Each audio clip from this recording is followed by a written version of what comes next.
Welcome to our channel. Today we how to verify ROAS reporting in HubSpot, complete guide step by step clearly. To verify your ROAS reporting in HubSpot, start by logging into your HubSpot account. Navigate to the marketing dashboard. Click on the Analytics tab.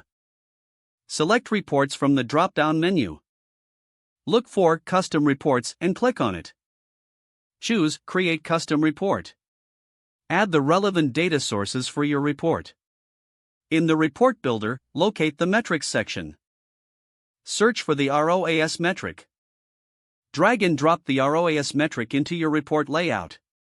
Next, specify the date range you wish to analyze. Adjust any filters to focus on specific campaigns or traffic sources. Save your report for future access. Once your report is saved, review the data presented.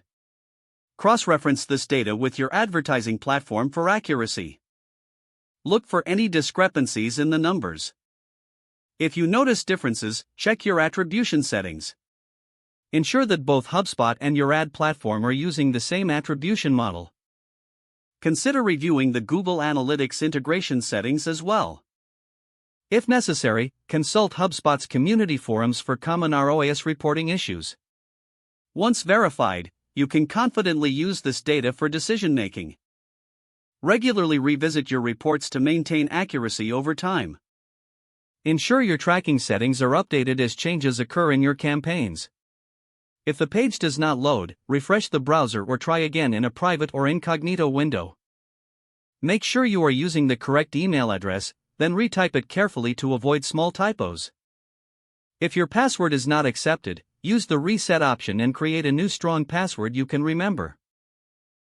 Check your spam folder for verification or security emails, then complete any requested confirmation steps.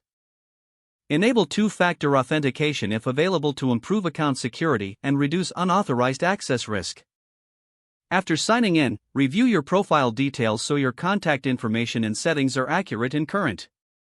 Don't forget to like this video and subscribe to our channel for more step-by-step tech guides.